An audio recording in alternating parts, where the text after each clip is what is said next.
Hello fellow fishermen, welcome to Sim UK. Today I will be reviewing the recently released Line and Net DLC for Fishing Barents Sea.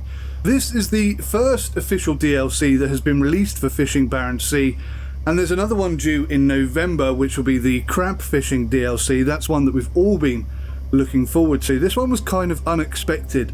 In this review I will be discussing and covering all of the patches, the updates and the progression that this game has received since release on the 7th of February 2018. So let me briefly discuss the Fishing Barents Sea DLC Line and Net ships first.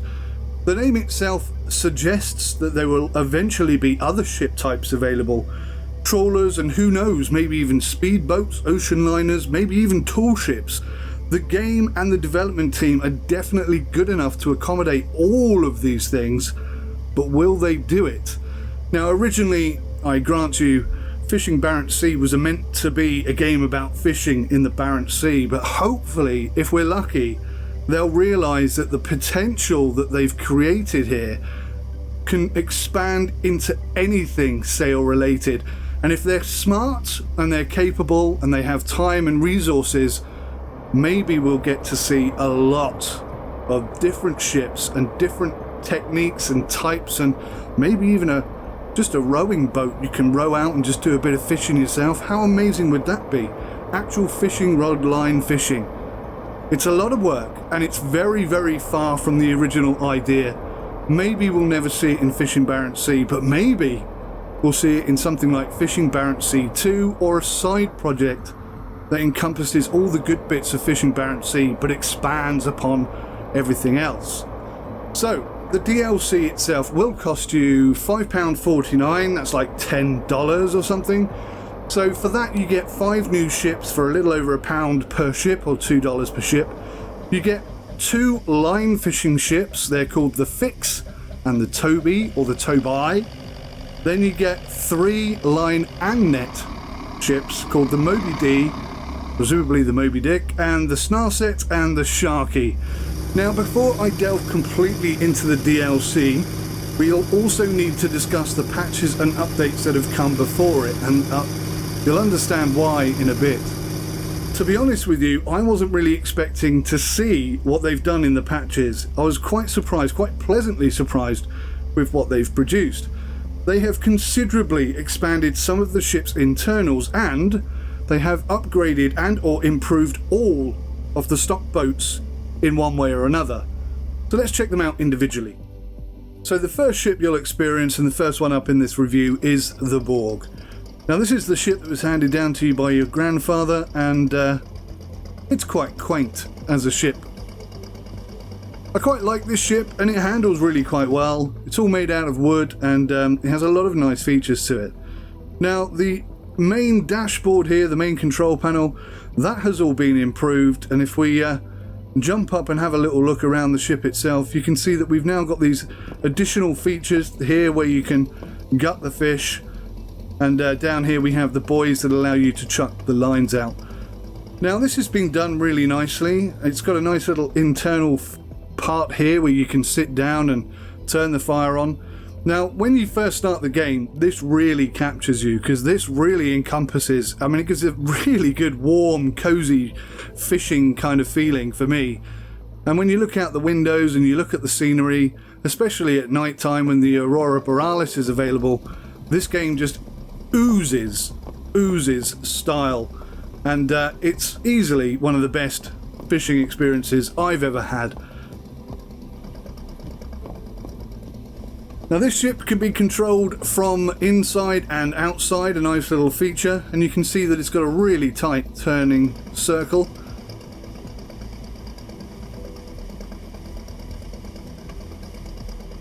Some of you might be looking at the way it transitions through the water and feel that perhaps that could be improved, and I think I'd have to agree with you.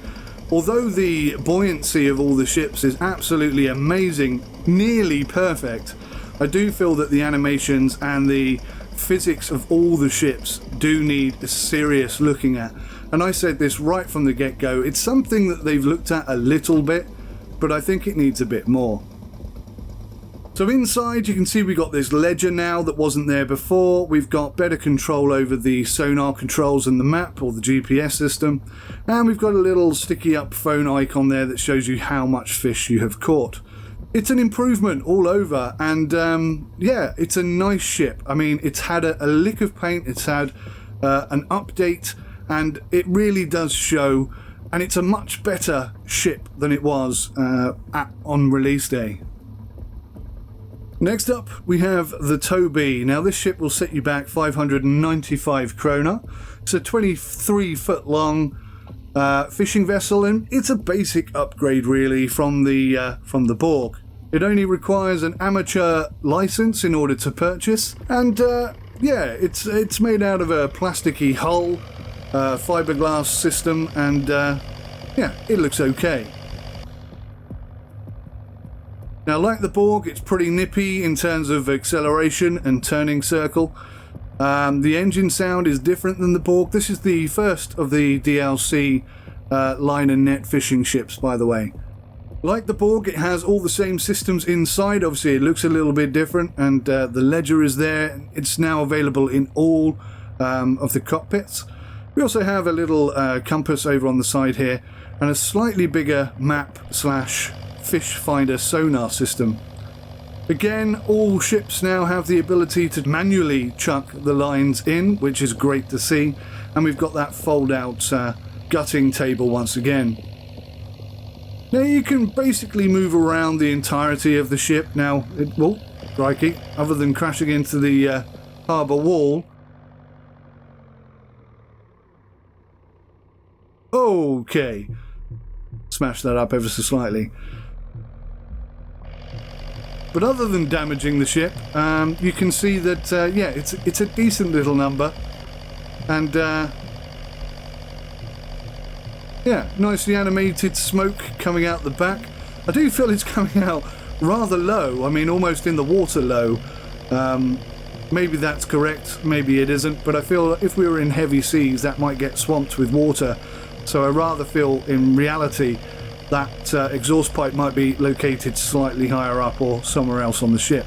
But overall, it looks good, it sounds good, but again, obviously you've got that sliding over the water or sliding through the water experience rather than actually sailing.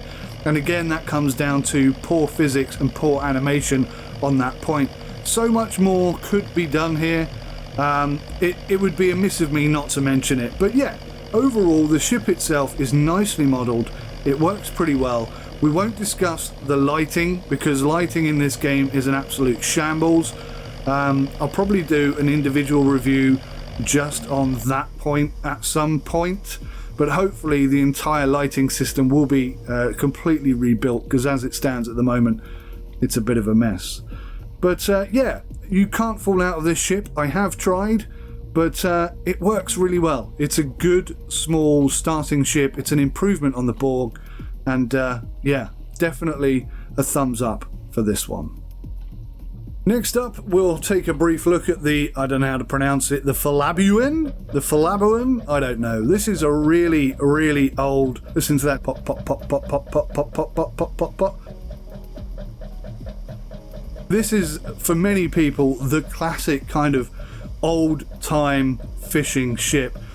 Many people sort of over 40, I guess, would have seen ships like this sailing around upon all of our coasts many, many years ago in our youth. And because of that, it has a real sort of warm, cozy feeling inside, just listening to the engine and just seeing the way in which this ship is built and designed. Again, it's a bit more advanced than the first two, but it has all the same features. It has the sonar, the map, the radar. But this time we have a little seating area behind us, and we can actually go out onto the deck and have a little wander around and enjoy this ship in all its entirety. One of the things I like most about this ship is that it actually has lines going here, there and everywhere. It's just an aspect of sailing that I really appreciate for whatever reason.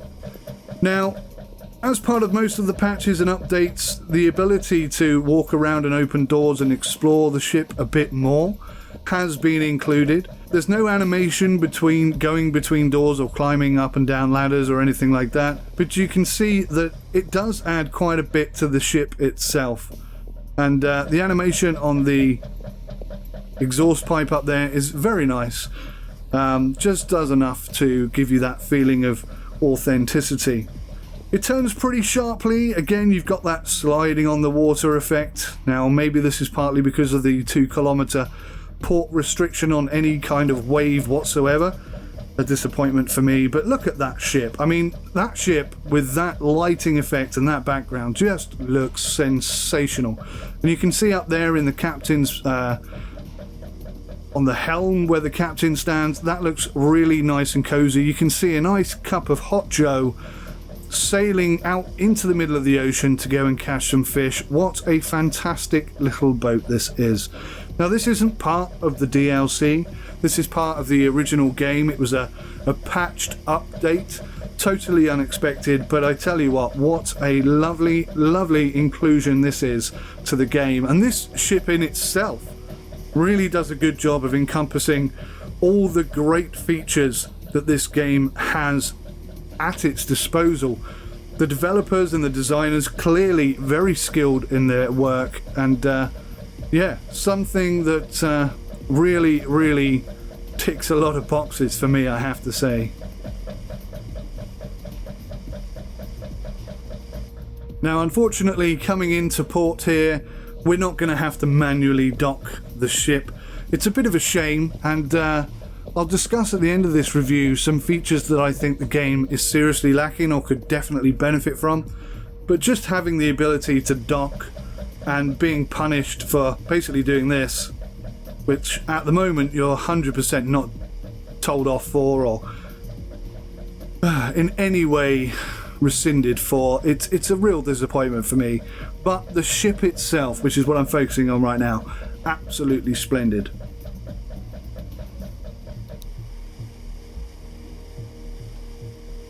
Next up, we have my old favourite, the Sharken. Now, this is a great ship, 450 kroner for this little beauty. And this is really where you start getting into fishing as a real thing.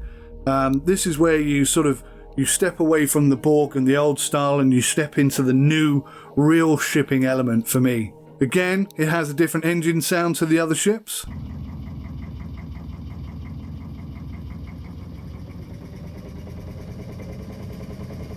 Acceleration is pretty good. The turning circle on this ship is a little bit less than the other two, but again, it has all the mod cons, everything that you would expect, and the lighting inside this particular cabin is very, very nice, very subtle, and very effective.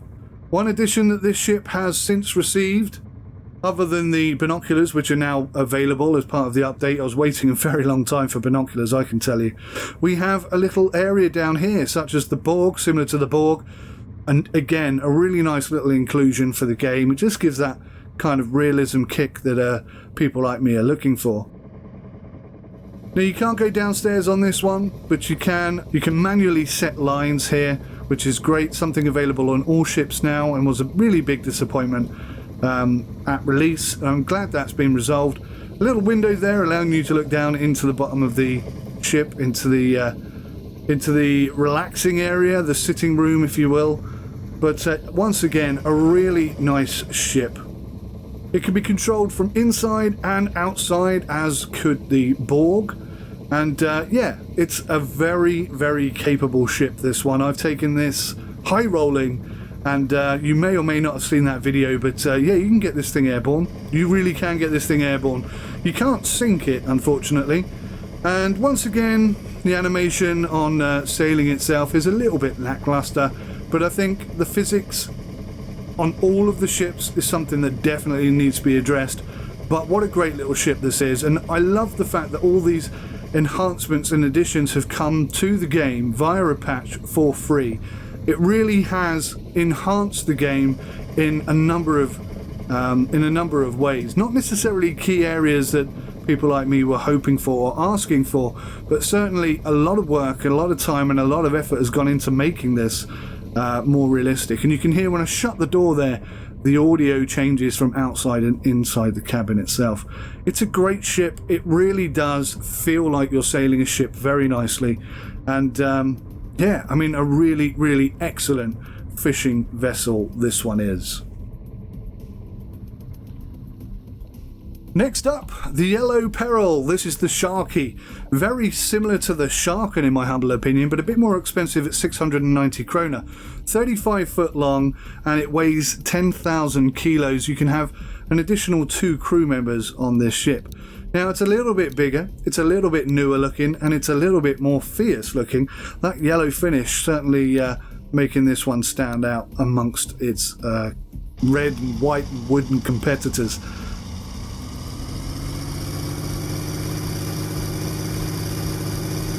This ship, in my humble opinion, has the worst sounding engine out of all the ships in this game. Now, I think it's probably quite accurate, and again, you've got all the mod cons, everything's the same inside all of the ships now, which is nice. But one problem here is the lighting. Look at these dials here. I cannot read the left-hand dial hardly at all. If I turn the lights off, it's actually much easier to read than if they're on. Now, I don't want to go too much into the lighting issue or the fact that lighting in this game is so poor, but this is another area where lighting is causing a problem, and I really think it needs to be addressed. So you've got the ledger book, the binoculars on the side. Again, we can go out the back, we can walk around. This is another ship where you can steer from inside or outside. A bit more space to walk around here, but obviously you can't go all the way around. And yeah, I mean, it's a good ship. It's similar to the Sharken, I suppose, just a little bit bigger, allowing you to manually lay lines as all ships do now, and take on a little bit more cargo. And yeah, it's a good ship. There's certainly nothing wrong with it. You can't go downstairs and check out anything, but this is a good ship, and there's no denying that. This is part of the DLC, and obviously it's the first of the ships that will allow you to have line and net fishing, but it's a very, very decent, very accomplished ship. Some of you may like the sound that the engine makes. For me, it's not it's not high up on my most liked audio sounds, to be honest with you, but I mean, it is a fishing ship. It does do its job well, and once you've got crew on here, it's an effective sailing vessel, no denying that. Next up we have the Fix. Now this is similar to the Fillet, or that ship that I cannot pronounce. The Fillet, I don't know how to pronounce it. But if you listen to the audio of the engine,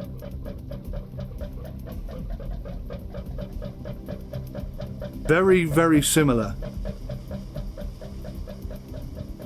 The Fix for me, with its tall masts and strong lines everywhere, is a really nice classic fishing vessel. Again, this is part of the Line and Net Ships DLC. It's a really good ship. It's very similar, in my humble opinion. Internally, it does look a bit different, and obviously this is a more basic ship in the sense that there's not really more than one deck level. It's just one single deck with the cabin. You've got light controls, and obviously this one for me, if you look at the speedo, is a little bit easier to see, but I partially think that's because your head is blocking the light when you're stood and sailing. Otherwise, I think we'd have the same issue. 2 doors on this one, and a small seating area. I do feel that having these seating areas, although they look great, they would all really benefit from having the ability to actually being able to sit down.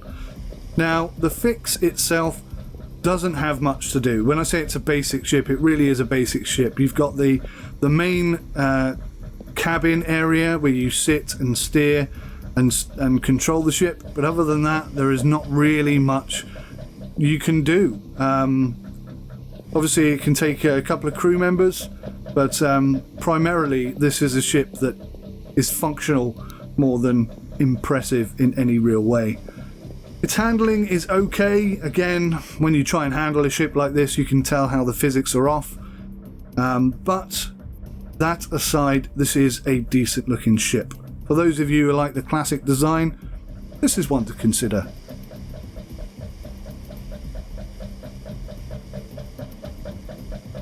Next up, we have the Snarset. Again, this is a line and net fishing vessel.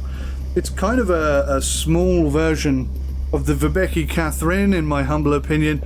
It very much looks similar in a number of ways. Obviously, the the deck area is a lot smaller, and there's no downstairs aspect to this ship yet.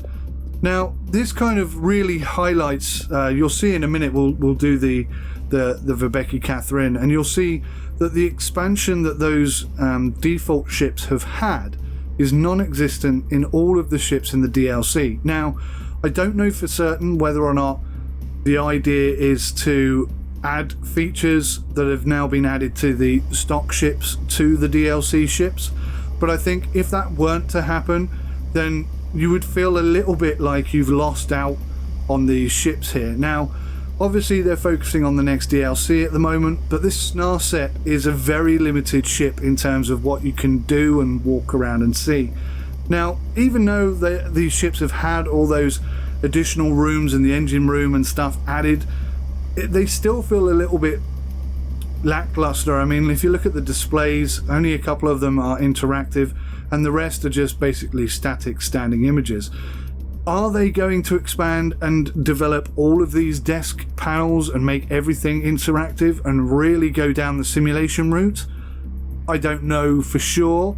I'm hoping they will, but there's certainly no guarantee that they will.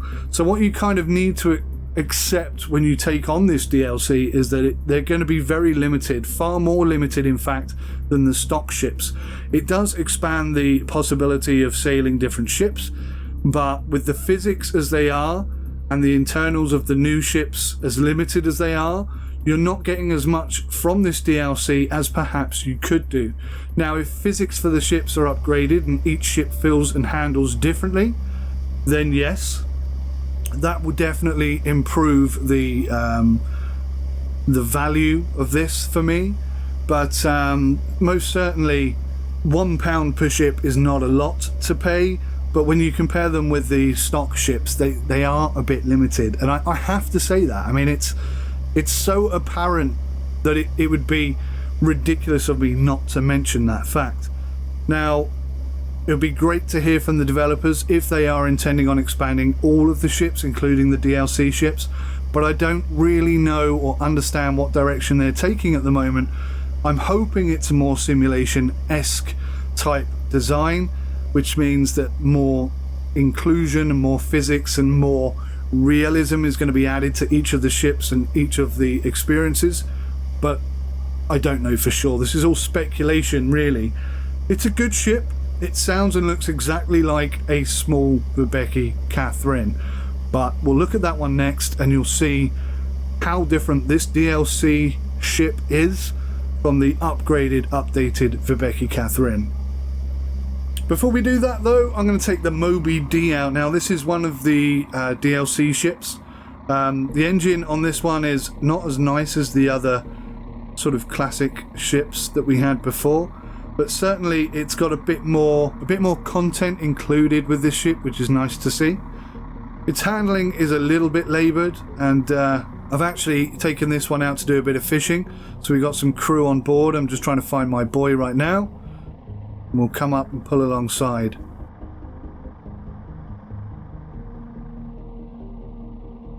Now you can see we got the phone and we got the crew, so we'll just pop the crew on and make sure that they're ready for this as we come alongside wherever it's gone. There it is.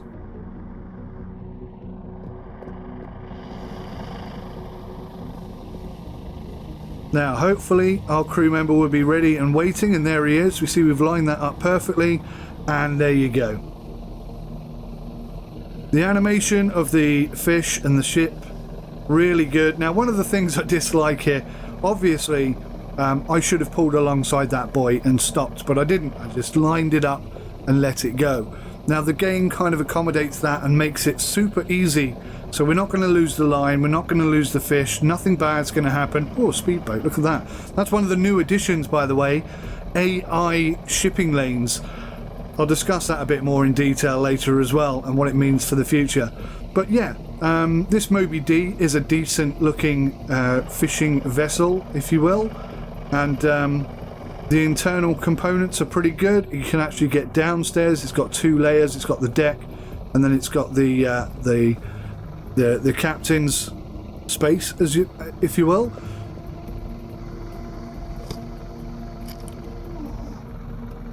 And you can see over here, this guy's gutting invisible fish. Hopefully that's something that will be improved in the future. Again, this game has a lot of potential, but it's going to be a lot of work to really tick all the boxes for everybody. But yeah, the Moby D is a nice ship. It's kind of halfway between a modern and a classic for me. But yeah, I really like the Moby D. It's a good ship. It's nice, and despite the fact that its handling is terrible and its engine is less than wonderful in terms of audio quality, I'd say it was accurate. I just don't like the sound of it particularly. It's a very decent ship. The turning circle isn't too bad. You can see here, turning pretty reasonably well as we head back into port, just to get rid of the single line that we put out. And yeah, the Moby D is very much probably one of the best, probably the best ship from the DLC in terms of its looks, its features, and I do like the Moby D. I've got to say, it's a ship with a lot of qualities. You can see the lighting effect off the deck, very nice. The smoke effect, pretty much the same for all ships. I mean, you can see there's 2 exhausts there, but if you look really closely, you can see smoke is only coming out of one side. That being said, it's a good ship. I mean, it's a really good ship.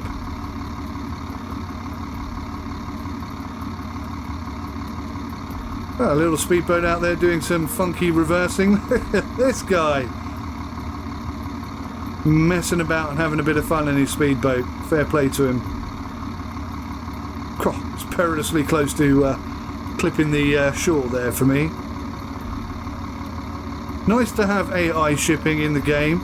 Does add a lot to the overall experience, although not as much as I feel it should do, in all honesty. But